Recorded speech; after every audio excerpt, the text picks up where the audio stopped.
Hoje eu quero falar sobre um texto muito conhecido. Quer dizer, a gente consegue, inclusive eu acho que depois de João 3,16, muito obrigado, Ricardo, tem um ventilador para mim. A Priscila ela tá desesperada, que ela falou, Everton, você está com a camisa branca. Se você suar, vai ser um desastre. Daí ela falou, eu só deixo você ir com uma camisa sem ter uma camisa por baixo, que eu não gosto daquele negócio que esquenta muito. Ela falou, só deixa se o Ricardo botar um ventilador. Pronto, aqui está o ventilador do Ricardo. Muito obrigado, Ricardo.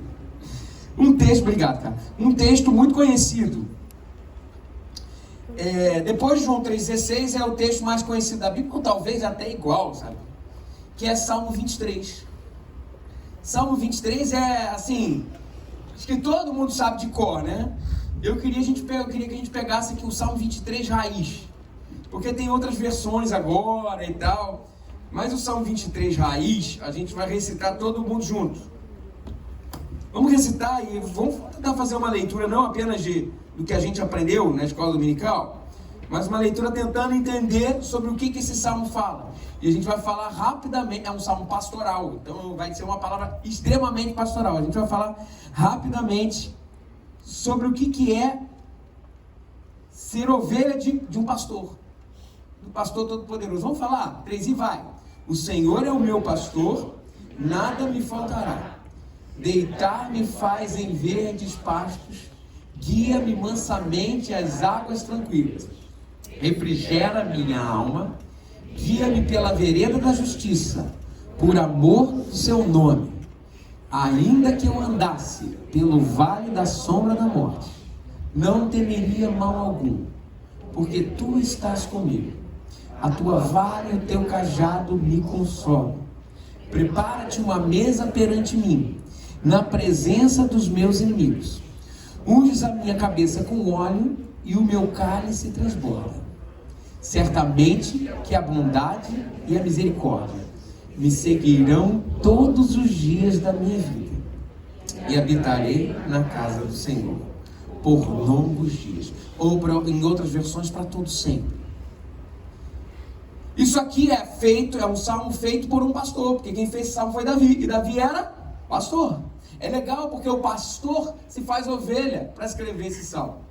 E ele começa a desenvolver um ambiente pastoril, para dizer como que um pastor cuida das suas ovelhas. E é bonitinho de ver porque o texto ele vem com algumas pegadinhas no início, que fazem a gente ter que entender essa chave de leitura, principalmente o versículo número 1. A gente vai se ater muito tempo no versículo 1 para tentar entender o que ele quer dizer com o Senhor é o meu pastor e nada me faltará. Depois que a gente entender isso, aí faz sentido. O que é sermos ovelha desse bom pastor? E ele dá assim, o que a gente entende sendo ovelha desse bom pastor? Do versículo 2 até o final, ele fala sobre isso. Alguém podia me ajudar aqui só para não parar, para botar um pouquinho mais para mais baixo o vento, senão ele fica aqui. Alguém? Você podia? Muito obrigado. Obrigado. Só botar um pouquinho mais baixo aqui, só para não ficar na cápsula do microfone. O que acontece aqui, e o discurso a pergunta e a proposta que o texto quer tentar mostrar para a gente quando chamamos Deus de meu pastor, o que acontece? Quando a gente tem Deus pelo nosso pastor, o que acontece? O Senhor é o meu pastor. Mas o mais legal é o seguinte, o Senhor é o meu pastor e nada me faltará. Daí deixa eu perguntar um negócio para você. Nada falta para você? Eu tô falando, caramba, mas tá faltando dinheiro. Tá faltando namorado. É mistério. Tá faltando paz. O que ele quer dizer com isso? Peraí, daí a gente está diante de um dilema. 3 possibilidades. Ou o pastor é mentiroso. Primeira possibilidade. Segunda possibilidade. Ou eu não sou ovelha desse pastor. E terceira possibilidade. Ou eu estou lendo esse salmo errado. Porque muita gente já usou isso para falar assim, ei, o Senhor é o teu pastor e nada te falta. Aí você falta alguma coisa e fica assim, meu Deus, eu não sou ovelha desse pastor, esse cara é mentiroso. Talvez esse pastor seja um mentiroso. Mas nunca se considerou, de repente, que as lentes que leem o Salmo estão erradas. Versículo 1 fala: o Senhor é o meu pastor e nada me faltará. Nada falta porque Ele dá tudo que eu quero? É a pergunta. Eu acho que não, né? A gente vê na vida. Você imagina Jesus lendo esse salmo lá com a lente errada e fala assim: o Senhor é meu pastor, nada me faltará. Ele não tinha nem o direito na cabeça. O Senhor é meu pastor e nada me faltará. Ele morreu. O Senhor é pastor e nada me faltará. A família não acreditava no ministério dele. Olha isso. Tem algum descompasso aqui de lentes que fazem ler o salmo do jeito certo. Nada falta porque se eu pedir com fé eu vou receber. Claro que não. Claro que não. Mas como nada me falta?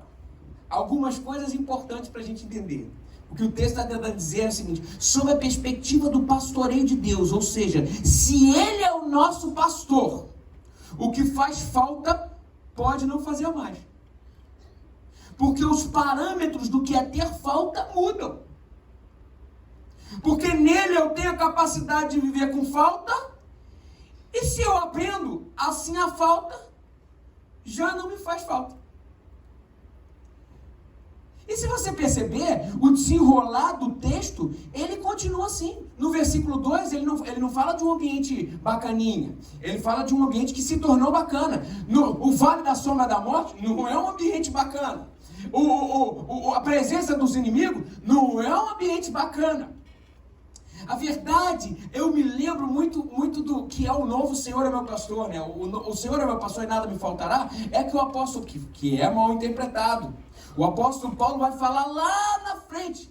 Vamos repetir aquele texto: posso todas as coisas naquele que me fortalece. E por diversas vezes as pessoas vêm aqui para frente e falam assim: você pode todas as coisas naquele que te fortalece. Você pode. Daí você vai se enchendo e fala assim: eu sou indestrutível, eu sou o melhor, olha aí, naquele que me fortalece eu posso tudo. Vamos tentar entender o contexto do texto, que é a mesma coisa. O versículo 1 sozinho não diz muita coisa. O contexto do Salmo diz, que é a proposta, sob a perspectiva de Deus ser um bom pastor, a gente ressignifica a falta. E como consequência disso, Ele é tudo em todos.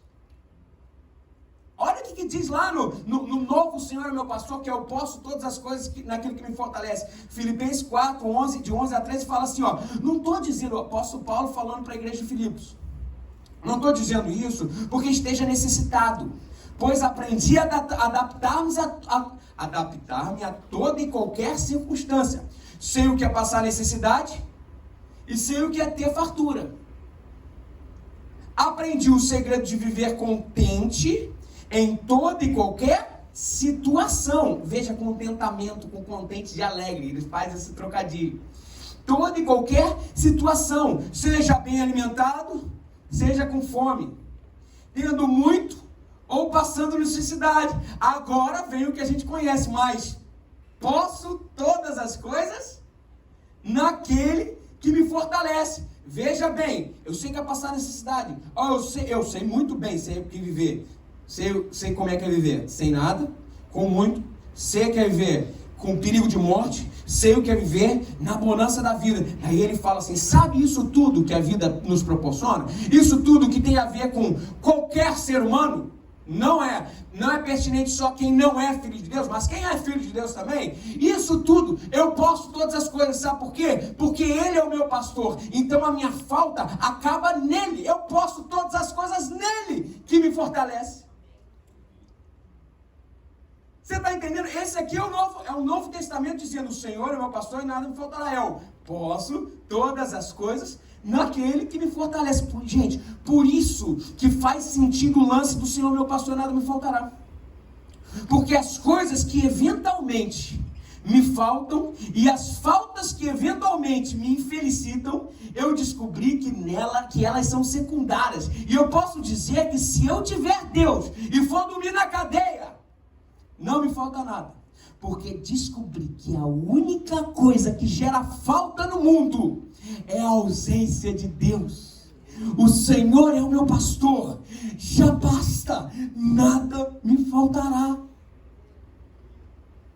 O Senhor é o meu pastor, já basta, nada me faltará. Cristo é tudo em todos. Colossenses 3,11 fala assim: nessa nova vida já não há diferença entre grego e judeu, circunciso e incircunciso, bárbaro e cita, escravo e livre, mas Cristo é tudo, ou seja, tudo de coisa, em todos, em pessoas. Cristo é tudo em todos. A falta é substituída por Ele, que nos faz pleno. Ele, sendo o pastor, completa toda a falta. Em Cristo, o senso de falta leva um tiro derradeiro. E o mais interessante, ter Deus como pastor é viver em seu eu interior acima das circunstancialidades da vida. Quando ter é o seu pastor, a estabilidade se torna circunstancial também. Porque se eu não tenho, me falta. Quando a família é o teu pastor, se essas bases são abaladas, o ser humano que parecia forte, desaba. Colocar força ou ser amparado pelo efêmero faz com que a queda seja questão de tempo.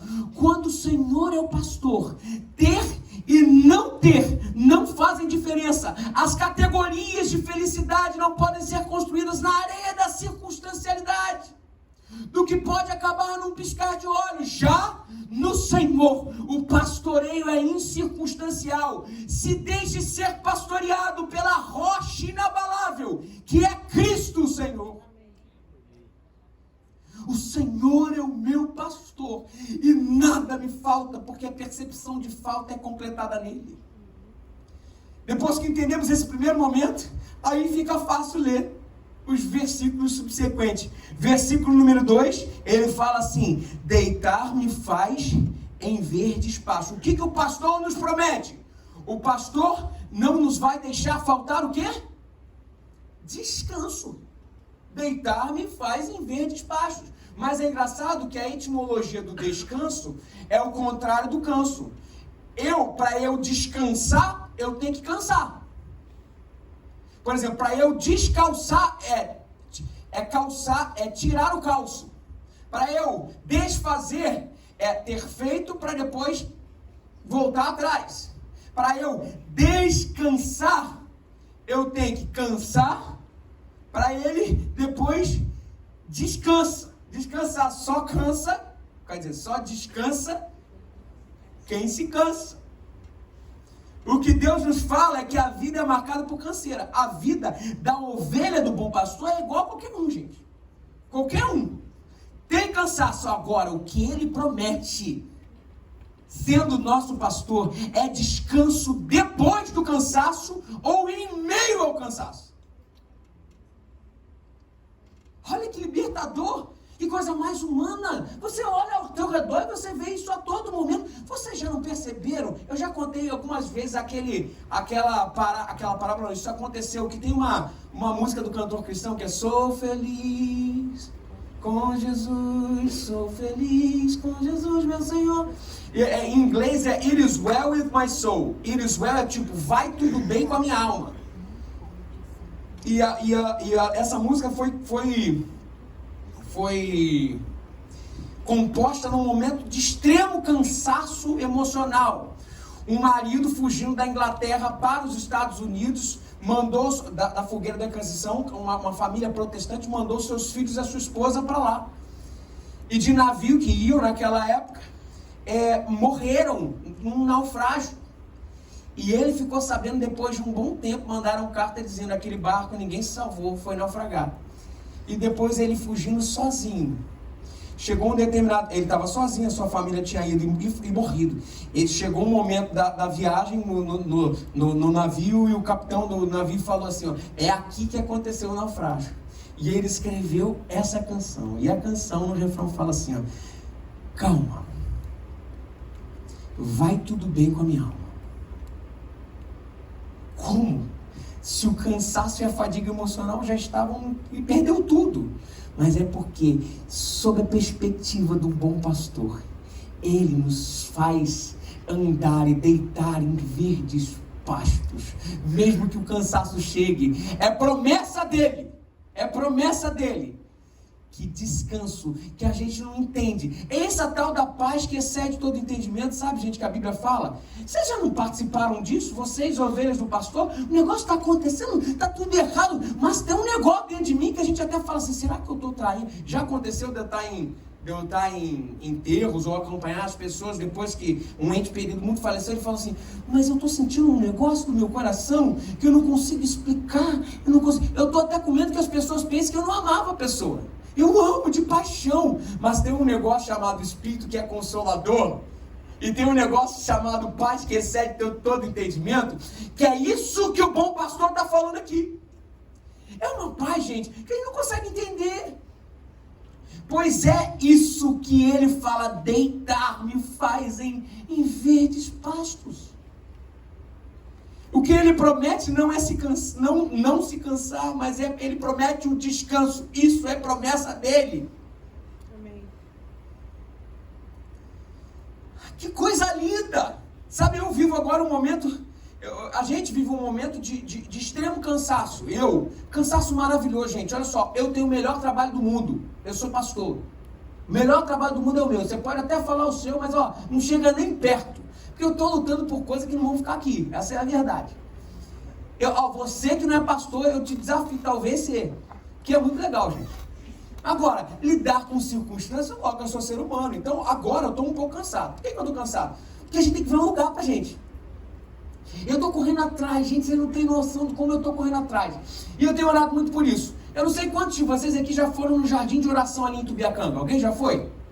Tem uma galera aí, a galera do Coque que foi, né? A galera do Coque, vai lá para orar. Gente, a coisa mais linda do mundo, orar naquele lugar é bom demais. E eu convido, se você quiser orar, quinta-feira de manhã eu vou estar lá orando. Fala comigo no final, a gente vai junto. E a gente eu entrei, essa semana um amigão meu chamado Luiz Cláudio, que vocês conhecem, que pregou aqui há 2 semanas atrás, o Luiz Cláudio e mais uma pessoa que o Luiz Cláudio levou, um amigo. E a gente chegou lá e a gente já estava orando. E aconteceu um negócio tão maravilhoso lá. Porque cada um está com as suas, com as suas lutas, com as suas indecisões, com as suas, olha, Senhor, está aqui, está diante de ti, a gente está num momento crucial. E daí o Luiz Cláudio começou a orar. E Deus começou a trazer uma palavra para mim do sacrifício de Abraão com Isaac. Vocês lembram que Abraão levou Isaac? E ali Deus falou para mim claramente no meu coração que existe um papel de Deus no sacrifício e um papel nosso no sacrifício. Porque, olha, veja, Deus falou assim, eu quero sacrifício. E Abraão começou a preparar, imolou o cutelo, preparou a oferta, levou as coisas para fazer, levou a gente para ajudar. Abraão fez o melhor que ele podia, o melhor. E começou a subir. E a beleza do negócio é que era o filho que ia ser sacrificado. Mas só que não cabe a gente dizer o que vai ser sacrificado. O nosso papel no sacrifício diante de Deus é preparar o sacrifício. E o papel de Deus é dizer o que vai ser sacrificado. E a coisa que eu saí no meu coração é o seguinte: nós estamos diante de algumas possibilidades, de algumas escolhas para o que fazer. Mas eu não tenho nenhum problema do sacrifício que o altar, que Deus colocar no altar, não seja o mesmo sacrifício que eu preparei, que foi o que aconteceu com Abraão. Não tenho o mínimo de problema disso. Agora, eu tenho um problema de, na hora de chegar de sacrificar, eu não ter feito tudo que estava à minha mão para apresentar o melhor sacrifício. Esse era o meu maior problema. E foi o que Deus ministrou no meu coração. E eu falei, Senhor, eu quero ir às últimas consequências. Eu quero fazer as melhores negociações. Eu não quero postergar as escolhas. E eu saí com isso no meu coração e eu falei assim, Senhor, eu entendi que o meu papel aqui é oferecer a melhor atmosfera para sacrifício. E o seu papel é dizer o que é para sacrificar. É bonito ver que o nosso sacrifício foi subindo por aqui, ó. Abraão e Isaac subiam por aqui. Mas o sacrifício de Deus, e aqui subia o sacrifício, mas também subia a desesperança, era o filho. Mas é bonito de ver que à medida que o sacrifício ia, e ao mesmo tempo os sonhos iam para um canto, do outro lado, Deus fazia subir um cordeirinho, que era o sacrifício que ele tinha. De um lado subia um sacrifício, que a gente estava planejando. O que sacrificar não cabe a mim e a você, gente.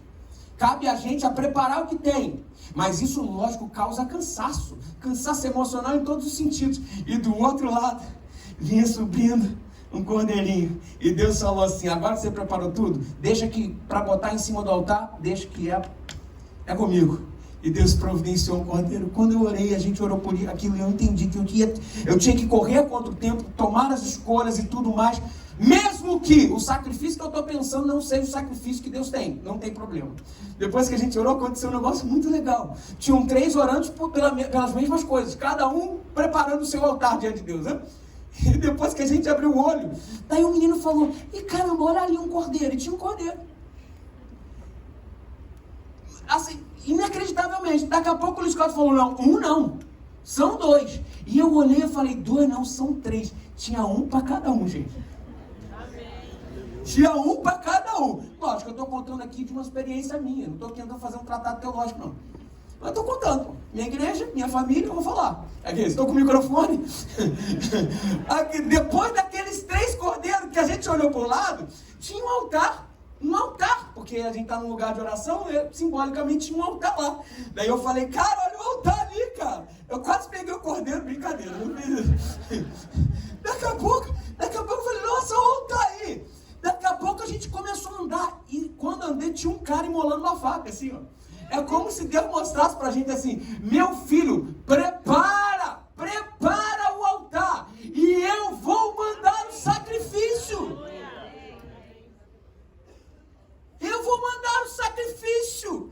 Aprenda a descansar no Senhor. E descansar no Senhor tem a ver com preparar as últimas consequências pelo sacrifício, sabendo que no lugar e no momento certo, Deus até pode tirar o sacrifício. Eu estava pensando, mas é papel dele mandar o sacrifício. Se a ansiedade toma conta da gente, o primeiro estamento do que diz o versículo 1 se torna um problema. O Senhor é o meu pastor. Você não confia no pastoreio de Deus. A ansiedade é a negação do pastoreio. Você imagina? Continuando. Isaías 40, 28, 31, falando sobre o mesmo tema, ele faz assim: será que você não sabe? Nunca ouviu falar? O Senhor Deus eterno, Criador de toda a terra. Ele não se cansa nem fica exausto. Sua sabedoria é insondável. Ele fortalece o cansado e dá grande vigor que está sem forças. Até os jovens se cansam e ficam exaustos. E os moços tropeçam e caiam. Mas aqueles que esperam no Senhor renovam suas forças, voam bem alto como águias, correm e não ficam exaustos, caminham e não se fatigam. Espere no Senhor, faça a sua parte. Espere no Senhor e descanse nele. Versículo 1, versículo 2. Primeiro entendemos o que é nada me faltará. Depois nós entendemos que ele vai nos dar descanso, não que a vida nos tire descanso. E versículo 3 agora fala o seguinte: refrigera minha alma, guia-me pela vereda da justiça por amor ao seu nome. Refrigera minha alma. Ter segunda condição, assim, segunda condição certa do que Deus pode fazer se ele for o nosso pastor, é refrigério. O que Deus promete não é apagar todas as feridas. Veja bem, refrigério é diferente de solução de tudo. Não é pagar todas as feridas, mas ele promete refrigério.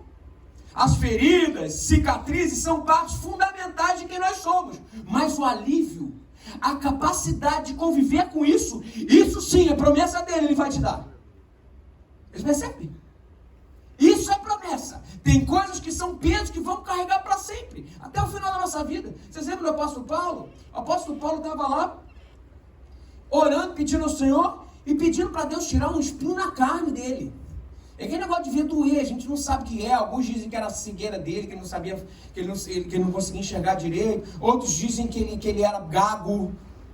Tem gente que fala, mas a verdade é que era um espinho na carne que o apóstolo Paulo tinha. E ele tinha aquele espinho na carne, e daí Paulo falou assim: Senhor, tira esse espinho espinho na carne de mim, Senhor, tira. Daí ele falou assim, ei, não vou tirar não, Deus falou. Sabe por quê? Porque o meu poder se aperfeiçoa na sua fraqueza. Agora, o que Deus promete é refrigério. Talvez os espinhos ficam. E aí vem a pergunta. Alguns, gente. Não estou falando todos não, senão ninguém aguenta. Mas aí vem a pergunta. Quais são os espinhos que te mantêm de joelho? Porque tem espinho que nos mantém de joelho. Se tirar, talvez tenha problema. Mas o Deus de refrigério fala assim, meu filho, você não está entendendo que talvez isso seja pedagógico para você.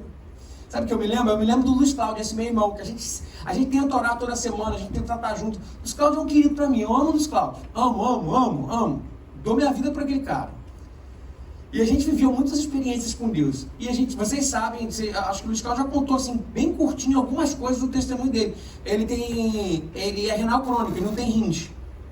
Então ele tem que fazer hemodiálise 3 vezes por semana, para filtrar o sangue dele. E o Luiz Cláudio sempre foi um grande evangelista. E no lugar onde ele faz a hemodiálise, as sessões, ele sempre evangelizou e levou muita gente para a igreja. Uma vez ele levou um amigo dele para a igreja e esse amigo aceitou Jesus. O que ele pediu foi o seguinte, quando esse amigo foi à frente, ele pediu e falou assim para alguém, pô, vai lá, alguém ora por ele. E alguém orou por ele e levaram para a salinha. Quando chegou na salinha, cada um começou... Salinha para anotar o nome, aquela coisa que a gente sempre faz. Daqui a pouco... um orava por outro, daqui a pouco ficou ele sozinho e só tinha o Luiz Cláudio para orar. Aí ele foi lá e falou, pô, mas eu sempre ministrei pela vida dele. Falou, bom, se tem tu, não tem tu, vai tu mesmo. Ele falou assim, rapaz, eu estou tão feliz com a sua conversão, se a gente tem orado tanto por você, mas aqui eu quero fazer diferente. Você sabe que esse mesmo Deus que te deu salvação hoje pode te curar? Você acredita nisso? Daí o menino falou, eu acredito. Ele falou, então eu vou orar para Deus te curar. E orou pelo menino, renal crônico, ou seja, sem rim também. Botou a mão e falou, Senhor, que possa nascer de novo, que possa voltar o rim dessa pessoa, não sei o que. Orou, pum, beleza. Um foi para o canto, o outro foi para o outro. Aí na terça-feira, era a primeira sessão de hemodiálise da semana, o Luiz Cláudio chegou lá e o cara não estava. Na quinta-feira, o cara não estava de novo. Só que ele já sabe, negão, a gente não pergunta para a gente emocionalmente não ter problema. A gente sabe que quando a pessoa começa a faltar muito, talvez ela tenha morrido. No sábado, o Luiz Cláudio estava lá, e o Luiz Cláudio já faz hemodiálise, gente, há décadas. Sei lá, deve ter, décadas não, há uma década e alguma coisa, sei lá, 17 anos, 15 anos, alguma coisa assim. Então o Luiz Cláudio já se acostumou com aquela agulha. Daí ele botou a agulha lá e ele pega no sono. Daqui a pouco alguém acorda ele assim, ó. É o cara, com o olho cheio d'água. Ele falou, tu lembra daquele Deus que você falou que podia me curar? Tá aqui, eu tô curado. E mostrou um negócio, mostrou o laudo médico. Ele falou assim, eu tô curado. Daí a gente glorificou, todo mundo glorificou, mas aí depois da gente glorificar, que o Luiz Cláudio contou aquilo, ele falou assim, negão, vem cá, Deus usou o cego para curar outro cego. Pô, mas só ele voltou a ver e eu, cara. E eu. Daí ele citou esse texto do apóstolo Paulo. Talvez, por enquanto, e no nome de Jesus, gente, orem por isso, ele está na fila do transplante. Pode ser, e ele é o próximo a ser chamado. Por enquanto, Deus quer que esse espinho seja o poder de Deus, se aperfeiçoando na minha fraqueza. Sim, refrigério é o que Deus promete. E o que é refrigério? Refrigério é a capacidade de conviver com algumas feridas abertas em nossa alma, que só serão fechadas no céu. Difícil, né? É verdade. É verdade. Continuando, e aí o tema vai ficando cada vez mais profundo, né? Versículo 4 ele fala assim, ainda que eu andasse pelo vale da sombra da morte, não temeria mal algum, porque tu estás comigo. A tua vara e o teu cajado me consolam. Veja outra perspectiva sobre esse pastor, o que ele nos promete. Nesse texto aqui ele fala que existe vale da sombra da morte. Nesse texto ele fala que existe não só vale da sombra da morte, existe morte, como pastoreio de Deus. E outra coisa que ele fala, existem perigos de morte. Ou seja, é tudo que está próximo da morte, inclusive a própria morte. E qual é o papel do bom pastor aqui? Qual é o papel? Não deixar faltar consolo no vale da sombra da morte. Veja bem, olha aqui, ó. Ainda que eu andasse pelo vale da sombra da morte, não temeria mal algum, porque tu estás comigo, a tua vara e o teu cajado me consolam. Como é que Deus consola no momento de dificuldade? Vamos tentar entender. Número 1, é com a vara. E o que é a vara? A vara é um lugar pedagógico. Minha mãe sempre falou para mim, olha só, vou pegar a sabedoria, quando a gente estava fazendo bagunça. Vocês sabiam que a sabedoria é uma vara de goiabeira que tinha assim, ó. Vapo! A psicologia. Segura essa psicologia aí falando aí, ó. Meu filho. Eu vou pegar a psicologia. A gente tinha um temor da psicologia. Vocês não têm noção do nosso temor da psicologia. Eu não sei se vocês sabem, mas a psicologia do pastor é com a vara. E mais do que isso, ele tem alguns outros métodos. Como que o pastor ensina a ovelha? O pastor ensina a ovelha de uma forma que parece bruta, mas é para proteção da ovelha. Eu não sei se vocês sabem, mas a ovelha ela não consegue viver a vida dela sem pastor. Não consegue. A ovelha ela não consegue ter a percepção do ambiente. Ela se joga no despedadeiro. Não tem problema, não é assim. Por isso que é interessantíssimo, porque quando fala que o Senhor é meu pastor, ele coloca Deus como pastor todo-poderoso, porque nada falta, e ele coloca a gente na condição de ovelha, que a gente não consegue dar conta da nossa vida. E tem um monte de ovelha querendo ser leão, essa é a verdade. Né? Tem um monte de ovelha falando assim, deixa comigo. Meu querido, eu e você, a gente só é ovelha. A gente pensa que vê, mas não vê. Essa é a verdade. E como que o pastor faz para dar conta dessa situação? O pastor faz assim, para ensinar, a vara. A vara é assim, ele pega a ovelha, quando a ovelha faz alguma coisa errada, e ele pega a patinha e está lá fazendo assim, daqui a pouco ele faz assim, e ele quebra a pata da ovelha. Depois ele quebrar a pata da ovelha, difícil, né? Ele bota no lugar de novo, depois enfaixa e dá carinho. Ou seja, de vez em quando, é necessário, no vale da sombra da morte, só quebrando pata, meu irmão. Essa é a verdade. Porque de vez em quando a gente não sabe para onde a gente está indo. E Deus fala assim, meu querido, você vai morrer. E talvez o bom pastor esteja falando para alguns aqui, isso aqui hoje, essa manhã, você não está vendo que o caminho que você está tomando é o caminho de morte. Mas se Ele é o teu bom pastor, mesmo que você ande pelo vale da sombra da morte, a vara do Senhor fala assim, ei, deixa eu cuidar de você. Deixa eu trazer você para de volta de mim, para de volta do meu pastoreio, do meu aprisco.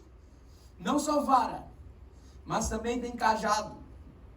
E o cajado é o contrário. A vara é o que quebra a pata. O cajado é o que bota a pata no lugar e faz carinho. Porque o cajado é aquele que traz quando tem algum perigo. Fala, vem para cá.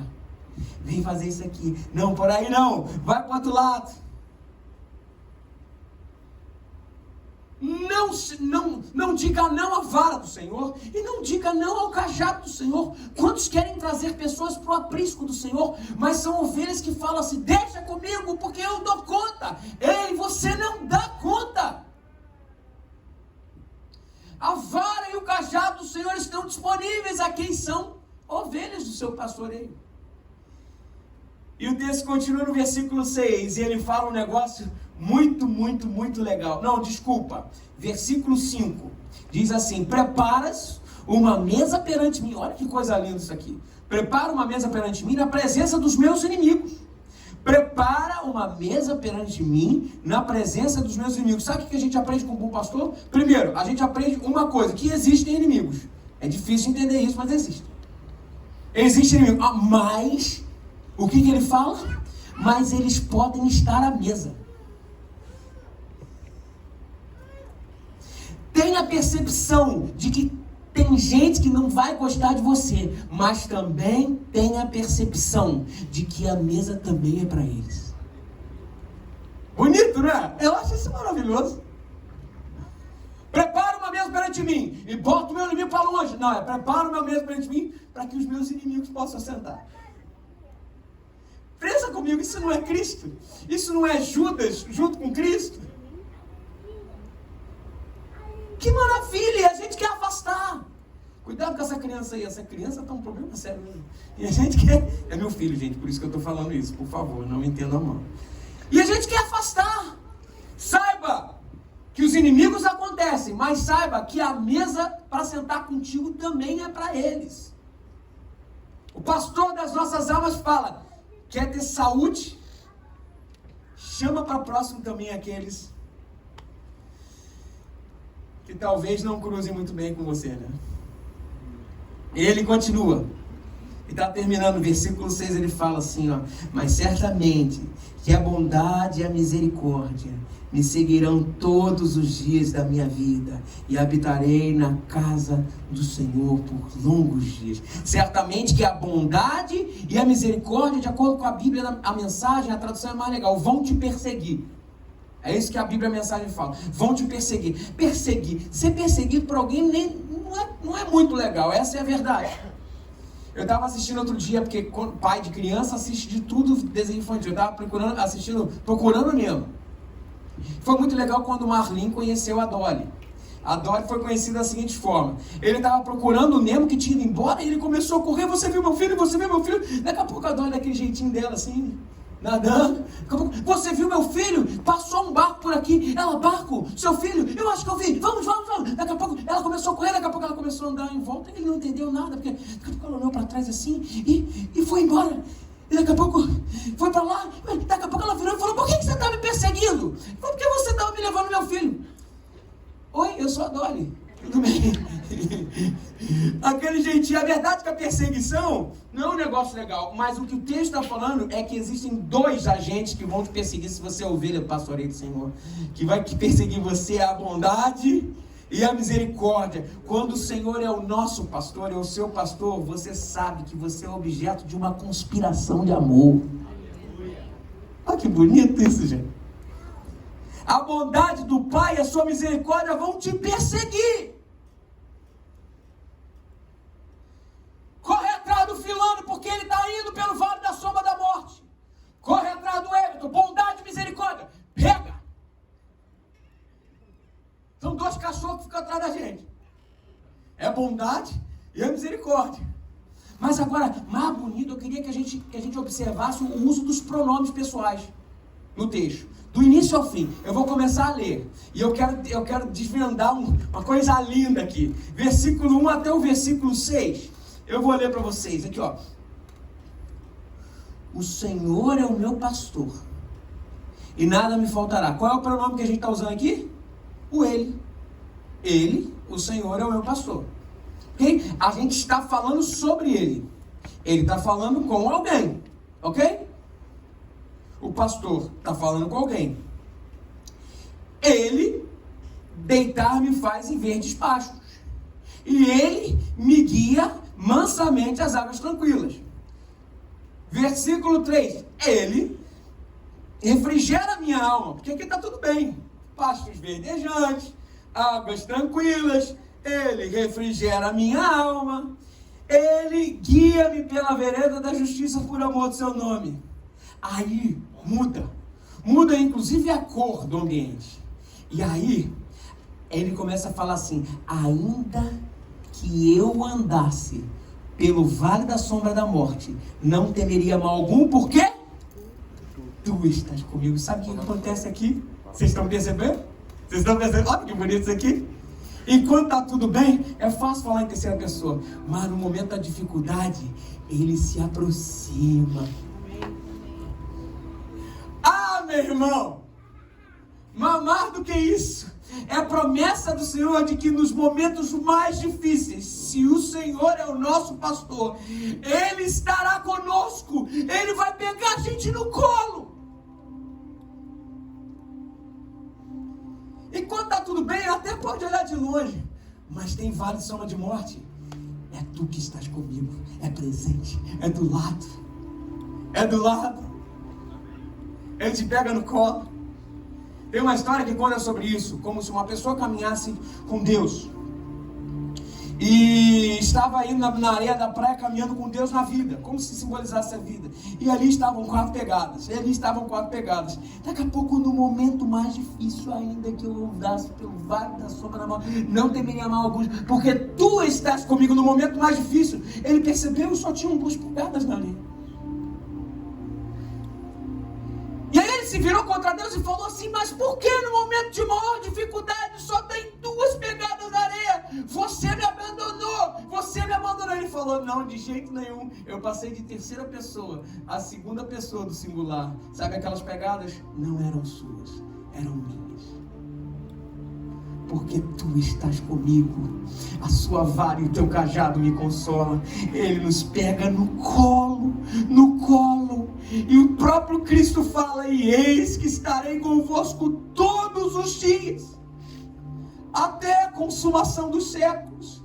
Eis que estarei convosco todos os dias, até a consumação dos séculos. Ah, que Deus maravilhoso! Sabe, toda vez, e é engraçado que existe uma pergunta que sempre tem uma boa resposta, né? Se eu perguntar para a pessoa assim: quem é você? Daí a pessoa vai falar assim. De vez em quando eu faço essas perguntas: quem é você? Ah, eu sou médico. Quem é você? Eu sou engenheiro. Quem é você? Ah, eu sou músico. Mas peraí, tem alguma coisa errada, peraí.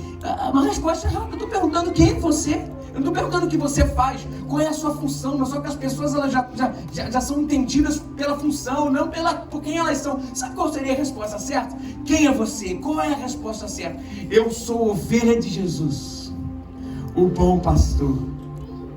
E aí sabe o que a gente responde? Sabe? Se você me disser isso, você me diz quem você é, que eu sei o que você tem. Quem fala o que você tem? Salmo 23. Deus fala para você: se eu for o seu pastor, esse salmo e essas promessas são para você. Talvez você está aqui e não é a ovelha do pastoreio de Cristo, e o próprio Deus te chama para ver a realidade do Salmo 23. Ei, deixa eu ser o teu pastor. Deixa eu ser o teu Deus. E ele fala: entrega o seu caminho ao Senhor, confia nele, e mais ele vai fazer.